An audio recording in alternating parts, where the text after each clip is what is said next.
नरेंद्र मोदी सरकार के तीसरे कार्यकाल में एक बार फिर से वित्त मंत्रालय की कमान निर्मला सीतारमण को मिली है। निर्मला सीतारमण। इससे अब ये अनुमान पुख्ता हो गया है कि जुलाई में पूर्ण बजट में सरकार आर्थिक सुधारों के एजेंडा का जारी रखने का ऐलान करेगी।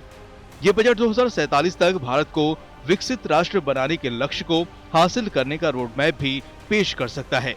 हालांकि लॉन्ग टर्म प्लानिंग के साथ ही महंगाई और बेरोजगारी जैसी मुश्किलों के तुरंत समाधान पर कदम उठाए जाएंगे। ऐसे में सरकार खाद्य पदार्थों और ईंधन की कीमतों को कंट्रोल में रखने के लिए कदम उठा सकती है। इसके अलावा जिन सेक्टर्स पर सरकार का खास जोर रहेगा उनमें हेल्थ सेक्टर शामिल है, जिनकी कोविड-19 के बाद उजागर हुई खामियों को दूर करने से जुड़े कदम सरकार उठा सकती है। इसके लिए स्वास्थ्य सेवाओं में निवेश बढ़ाकर अस्पतालों, दवाओं और वैक्सीनेशन पर खर्च बढ़ाया जा सकता है। जानकारों का भी मानना है कि हेल्थ सेक्टर पर निवेश बढ़ाकर देश में स्वास्थ्य सुधार की दिशा में काम किया जाएगा, जिससे लोगों की सेहत दुरुस्त रहेगी, जो आखिरकार प्रोडक्टिविटी बढ़ाने और आर्थिक रफ्तार को स्पीड देने का काम करेगा।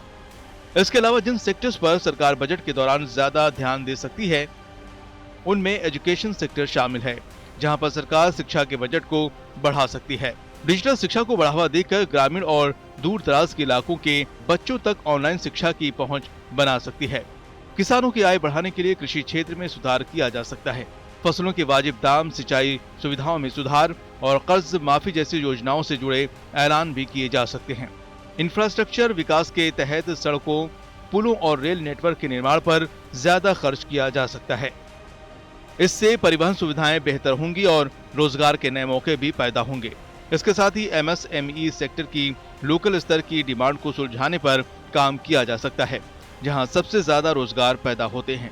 SME सेक्टर को मोदी थी सरकार से उम्मीदें हैं कि लेबर लॉज में हायर एंड फायर की फैसिलिटी हो, गवर्नमेंट परचेज में 50% SME सेक्टर के लिए रिजर्व हो, GST में 25% की रिबेट की जाए और वेजेज, वाटर, इलेक्ट्रिसिटी एक्सेट्रा में pan India same policy. 5 billion से लेकर 5 ट्रिलियन तक की इकोनॉमी अचीव करने का जो 2028 का हमारा सपना है, प्रधानमंत्री जी का जो सपना है, हम सभी लोग उसको साकार करें और प्रयास ये जारी रहे कि MSME माध्यम से हम लोग अपने देश के व्यापार, व्यवसाय, रोजगार और फाइनेंसेस और रेवेन्यूज को बढ़ाएं।